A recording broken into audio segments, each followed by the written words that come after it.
Selamat datang di bacaan pekan tanggal 4 sampai dengan tanggal 10 bulan September tahun 2023.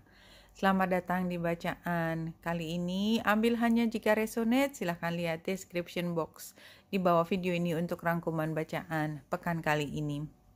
Saya akan langsung mulai pada hari Senin. Hari Senin kita lihat bulan ada di Taurus dan membuat trine dengan matahari 8 derajat, 11 derajat ya. Dan bulan juga membuat square dengan Venus, dan Venus ini sedang station atau stop setelah beberapa saat retro.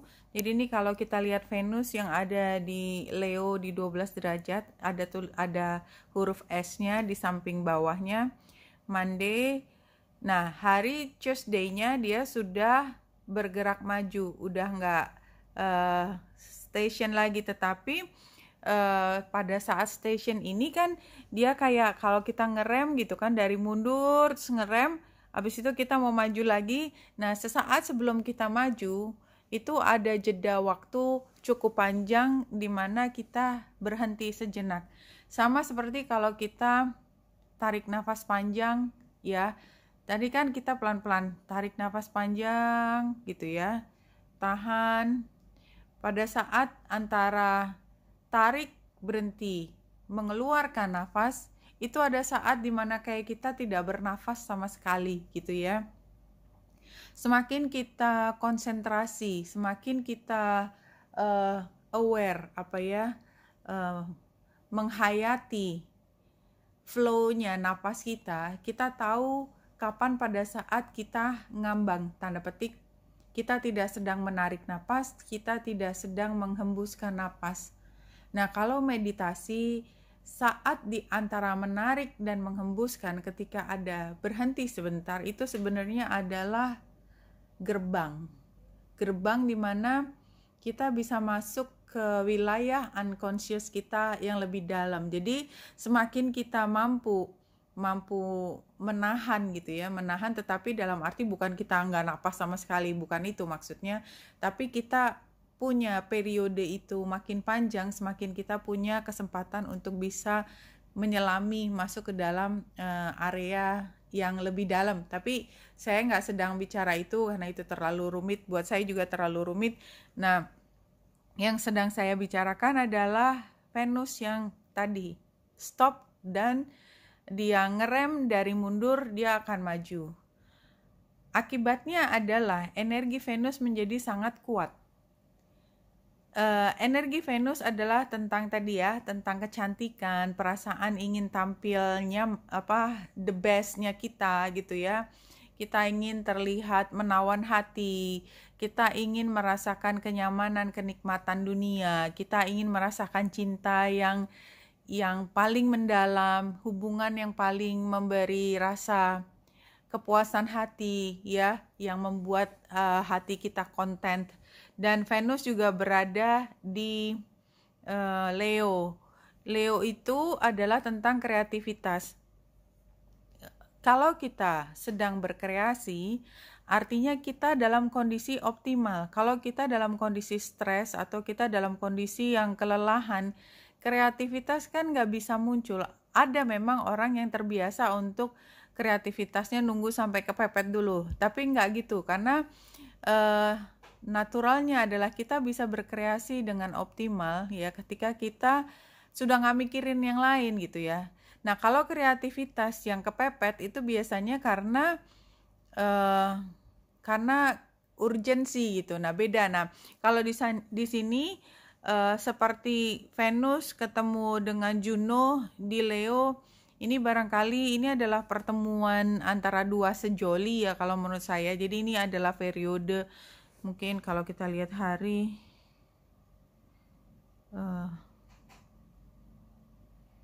sebenarnya cukup panjang, nih akan berjajaran terus. Nah, sampai bulan 10, jadi kira-kira sebulan lah. Periode sebulan ini kita bisa pakai untuk melihat apakah memang ada soulmate atau pihak lain yang memang menjadi penting dalam kehidupan kita ke depan ya. Dan ini periode emasnya 1 bulan ini tuh saat kita kreativitas. Jadi ya kalau sejolinya ini ingin punya bayi, ini adalah saat yang paling memungkinkan gitu ya. Karena kayak semesta itu memberi situasi yang begitu romantis, membuat sama-sama ingin mendekat, saling memberikan hatinya satu dengan yang lainnya, seperti itu. Nah, dan kalau kita bicara tentang sejoli di bacaan ini kan tidak selalu sejoli dalam percintaan. Jadi mungkin ada partner bisnis atau apapun yang kita bisa menemukan klop. Jadi dalam 1 bulan ke depan itu rasanya kita punya kesempatan lebih besar untuk menemukan orang-orang yang mungkin bisa bersama kita mengarungi hidup ini lebih jauh ke depan. Intinya seperti itu. Ya kita perhatikan aja kalau memang ada. Nah, ini kan hari Senin, ngomong hari Senin itu bulan ada di Taurus dan pengaturnya adalah Venus, dan Venus itu square. Jadi memang ada perasaan tidak nyaman pada hari Senin ya, especially hari Seninnya. Kayak kenyamanan itu agak jauh, jadi mungkin kita berada di tempat yang nyaman ya, dingin artinya bukan dingin kedinginan tapi sejuk gitu ya, tempat yang empuk gitu. But somehow kenapa ya kita merasa nggak tenang aja, ada perasaan nggak tenang karena square-nya. Terus tapi somehow walaupun kita tuh kayak kalau kita duduk sambil nunggu di ruang tunggu, ruang tunggunya enak, tetapi kayak kaki kita yang nggak pernah berhenti bergerak tuh, apa ya, kalau bahasa Jawanya edek itu ya, itu kan karena kita sebenarnya di dalam hati kita anxious gitu loh, kita cemas, kita nggak bisa tidak memikirkan sesuatu. Kira-kira hari Senin seperti itu, tapi somehow malam harinya tuh kayak kita bisa komunikasi dengan orang penting kita ya, mungkin kalau buat beberapa bisa atasannya, bisa suaminya, bisa istrinya, karena ini bisa dilihat dari berbagai pihak. Tapi orang-orang yang punya peran atau punya pengaruh kepada kita dalam mengambil keputusan, sehingga pada hari Selasanya setelah diskusi tersebut mulai dari malam sampai pagi, itu akhirnya kayak punya ide baru, let's do something else gitu. Kayaknya kalau kita masalahnya kayak gini, kita meresponnya kayak gini juga gitu ya. What do you expect? Kan hasilnya akan sama aja. Let's try something new. Kayaknya seperti itu akhirnya. Karena dia berada di Taurus, Taurus itu sebenarnya agak jauh dari something new. Dia merasa lebih nyaman dengan kondisi yang sudah biasa dilakukan, walaupun yang biasa dilakukan itu kan awalnya juga baru gitu, tapi begitu sudah terbiasa kayak nggak mau lagi berubah. Nah, ada perasaan tidak ingin berubah, but jangan discourage gitu ya kalau saya lihat, karena pada hari Selasa itu sebenarnya somehow kita walaupun nggak suka gitu ya, artinya agak terpaksa gimana karena dia trine dengan Pluto, tapi trine juga dengan Pallas Athena. Tapi kita paham bahwa keputusan ini adalah keputusan yang paling smart, yang paling baik, yang paling banyak mendatangkan keuntungan. So, mungkin kita perlu play along aja ya hari Selasa. Hari Rabu, bulan masuk ke Gemini dan square dengan Saturnus, tapi trine dengan Mars. Jadi, pada hari Rabu nih kan pengaturnya si Merkurius lagi conjunction dengan matahari dan dia retro. Jadi ini kayak hari Rabu ya, kita tuh punya pemahaman sesuatu ya, kita tahu salah buruknya dan kita kayaknya paling ngerti bahwa kita sedang berjalan yang agak di arah yang salah gitu, mungkin agak ngelawan arus gitu kalau di jalanan, tapi kita memang kayaknya harus melakukan itu gitu loh. Kita sedang ngelawan arus, tapi that's the smartest thing to do gitu, ngelawan sesuatu rasanya nggak enak kan gitu ya. Dan kita tahu bahwa semua orang juga bisa ngelihat kalau kita sedang tanda petik melanggar aturan atau ngelawan aturan, seperti itu hari Rabu. Antara cemas-cemas gimana, tetapi kita jadi super berani ya, bulan yang terakhir dengan Mars. Jadi kita berani untuk menjalani hal yang dalam hati kalau di kondisi biasa saya nggak bakalan milih jalan atau pilihan ini. Hari Kamis, bulan yang masih berada di Gemini,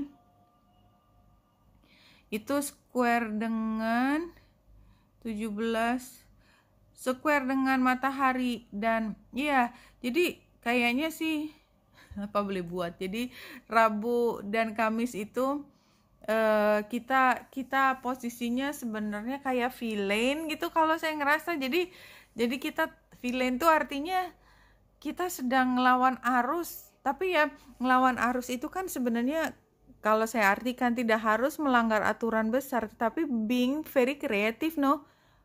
Kreatif artinya kita melakukan sesuatu out of the box. Jadi hari Rabu dan Kamis saya bisa menerjemahkan transit ini sebagai kita sedang mencoba satu hal yang baru.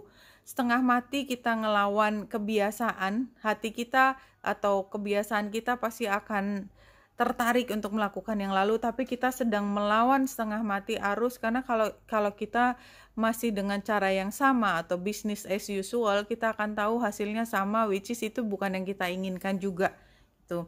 Nah, hari Jumatnya bulan ketemu dengan Vesta dan trine dengan Ceres.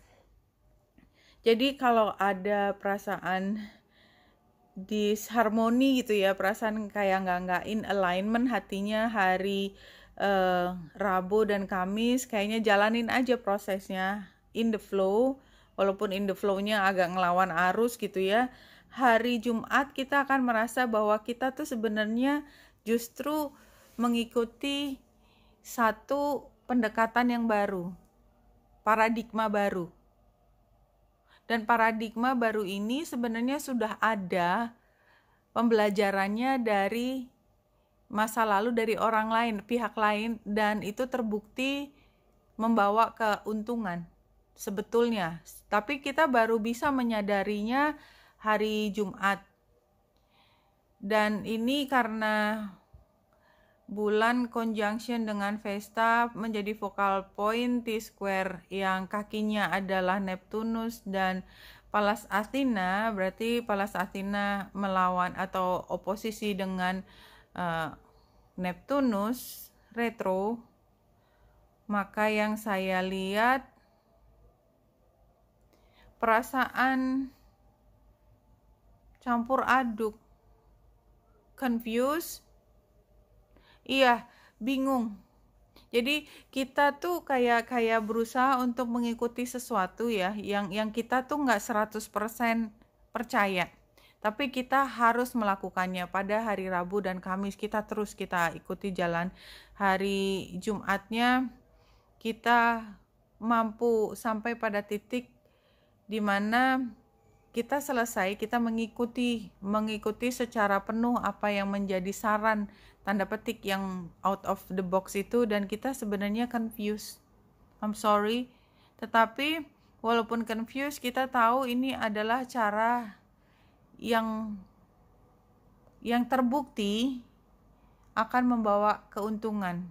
Somehow gambarnya seperti itu. Jadi saya nggak tahu kenapa atau bagaimana kalimat seperti itu bisa diterjemahkan dalam keseharian, tapi itu yang tergambar di sini. Hari Sabtunya bulan square dengan Mars, trine dengan Jupiter. Ya, jadi ini ada perasaan kita belum bisa berdamai gitu sebenarnya, tapi kita tetap berusaha untuk mengikuti arahan dari tadi orang penting kita. Jadi kita mungkin akan sebenarnya tidak sejalan dengan pimpinan kita, siapapun pimpinan atau arah atau rujukan kita, tapi kita berusaha untuk play along. Jadi kayaknya saya setiap kali kembali lagi we need to play along gitu, in the flow. Jadi kita kalau disuruh ngelawan arus, yang ngelawan arus aja gitu. Hari Minggunya bulan menjadi focal point. Oh, ini lebih rumit lagi dari focal point karena ini adalah segi 4 yang transitnya bulan Ceres conjunction dengan South Node dan oposisi dengan Pluto. Square dengan Aries. Aries itu sedang conjunction dengan North Node. This is very complex. Dan ini juga ada Yod yang ujung panahnya adalah Pluto, kakinya adalah Vesta dan Lilith. Ini ceritanya bagaimana, Hayu? Ini ceritanya jadi ini situasinya ya kayak kita sedang nonton drama yang full tension pokoknya kayak drama thriller gitu ya. Di sini ada tokoh yang saling berlawanan, antagonis protagonis. Mudah-mudahan kita sedang nonton film aja ya, jadi itu semua bukan kondisi real. Dan setengah mati kita mencoba untuk mengendalikan perasaan kita. Dan ini arahnya karena selain Iod dengan ujung panahnya Pluto, tapi juga ada Grand Trine yang Pluto juga ikutan. Jadi ini memang hari Minggu tuh luar biasa ya. There's so many things is happening pada hari Minggu. Tadi yang saya bilang, jadi kayak drama banget gitu ya. Drama banget, dan kita memang disarankan untuk secara konsentrasi, secara sepenuh hati nonton itu. Kalaupun ini adalah situasi nyata, kita mengobservasi, kita mengamati. Ini drama, ini apa-apaan ya? Ini kayaknya kok nggak real banget, tapi ini kejadian gitu. Dan yang membuat kita kaget sampai shock itu sebenarnya justru adalah kayak kesempatan untuk kita. Tadinya kita pikir kita nggak pernah lihat hal ini gitu ya. Kita pikir kita akan berada di kondisi status quo yang cukup panjang, tapi ternyata enggak. Kayak ada satu keputusan yang tiba-tiba datang out of the blue gitu ya, yang tadinya satu pihak berkuasa banget dan nggak mungkin bisa digoyahkan, but somehow ya, for some reason, untuk kekuatan yang datang dari mana, yang tadinya tidak tergoyahkan itu bisa crumbling down gitu ya. Terus kemudian ada paradigma baru yang muncul, sehingga apa yang kita siapkan dengan penuh rasa kacau balau pada hari kerja itu kayak bisa jadi masuk akal. Isn't that strange? Jadi seperti itu. Jadi kayak kita menyiapkan sesuatu yang kita sendiri gak terlalu yakin, tapi kayak kita gak punya alasan untuk tidak melakukan ya, for some reason itu tugas gitu ya, udah dikerjain aja ya, walaupun setengah mati kita disuruh korban perasaan, nggak ada acara ngomel, kerjain aja, udah gitu, kerjain dalam hati mau ngomel tapi kok nggak pantas ngomel gitu ya, kerjain, kita sampai bingung-bingung, hari Jumat bingung-bingung, somehow hari Minggu kita ngerasa, oh iya bener juga ya, ternyata mungkin ada hal yang orang lain bisa lihat tapi kita nggak bisa lihat. Atau ya simply kita memang diarahkan untuk menyiapkan sesuatu tetapi kita nggak tahu untuk apa. Kalau saya sih sering seperti itu. Jadi kadang-kadang tuh saya mengerjakan sesuatu yang nggak masuk akal buat saya ya. Jadi saya tuh kalau boleh ngomel, saya ngomel, kalau bisa milih enggak. Tapi saya kan tipenya sebagai pekerja ya udah kerjain aja. Kalau itu permintaan atasan, emang saya kan tugasnya ngerjain apa yang diarahkan oleh atasan saya gitu ya. Karena saya paham bahwa posisi antara bos dengan bawahan, supervisor dengan bawahan itu kan selalu punya makna tertentu. Jadi saya kerjakan, ya udah kerjakan seberapapun saya ngerasa disonans gitu ya, tetapi ternyata pada satu titik baru saya paham bahwa oh ini semua untuk itu. Dan ketika saya belajar untuk percaya bahwa kalaupun saya pada saat mengerjakannya belum mengerti, pada saatnya nanti saya akan mengerti mengapa. Dan ketika saya udah duduk sebagai posisi yang lebih tinggi, saya bisa paham kenapa misalnya kalau saya memberi instruksi pada bawahan saya tanpa saya bisa menjelaskan secara detail satu hal yang masih tanda tanya, tetapi kita masih dalam upaya mencoba gitu ya, itu ada resistensi balik, itu udah biasa gitu. Tapi kita hanya bisa mengatakan, kamu kan bawahan saya, tugasnya kamu memang mengerjakan apa yang saya mintakan. Jadi saya juga nggak ragu-ragu untuk memberi instruksi untuk satu hal yang mereka belum tentu mengerti, ya seperti itu. Seperti itu kondisinya. Mudah-mudahan saya bisa menjelaskan maksudnya.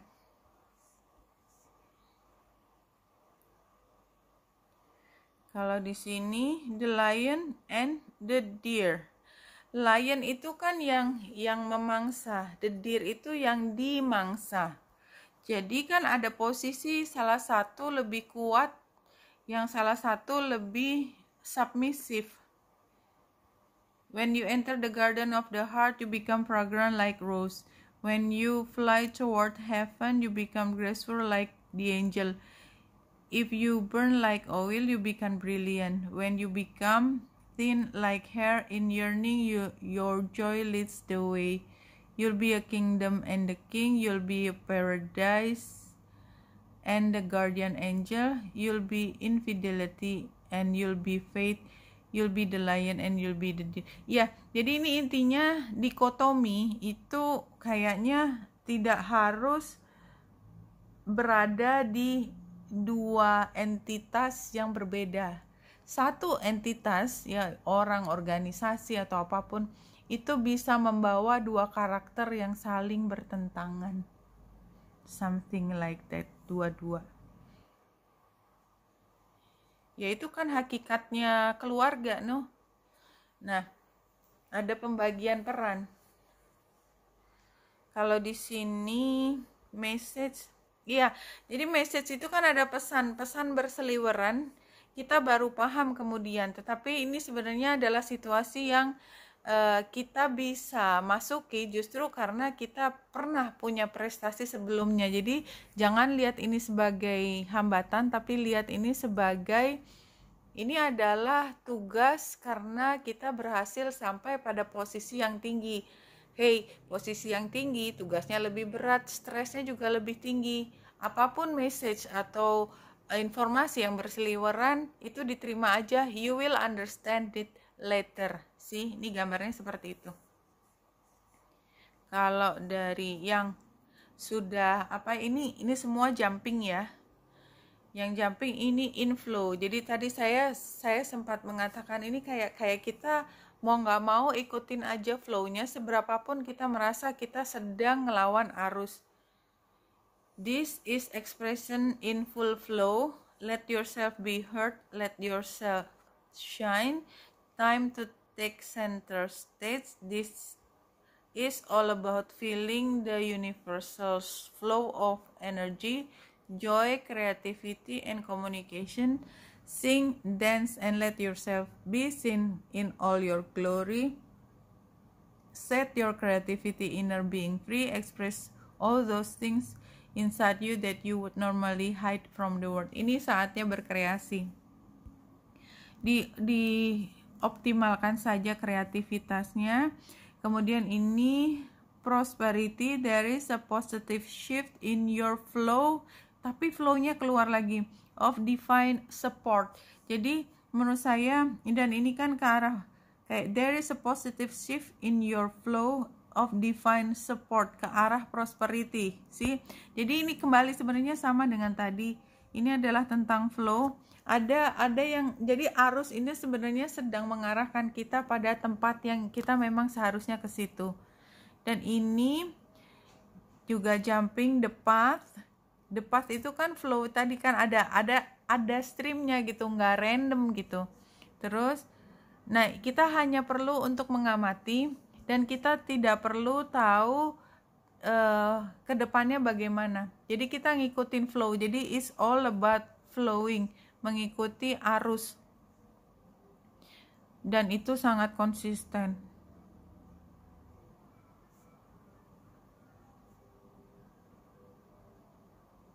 Oke, tapi ini semua minor arcana dan court card. Oke, anyway kita lihat. Ini situasinya disappointment, hedonism, ungrateful.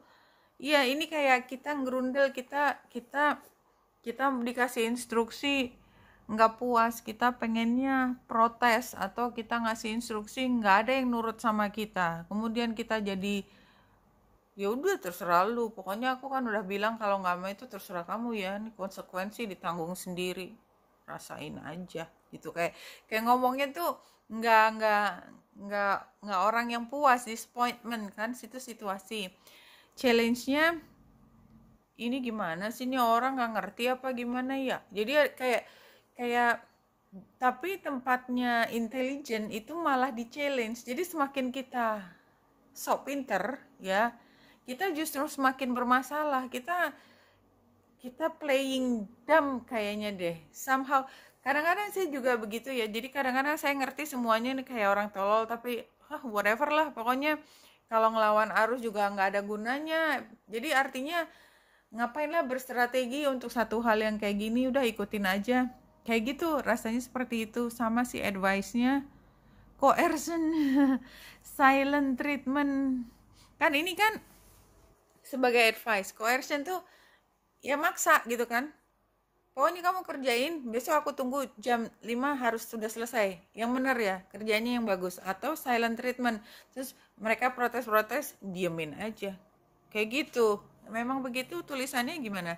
Outcome, materialistic, workaholic, greed, overindulgence, stuck, possessiveness.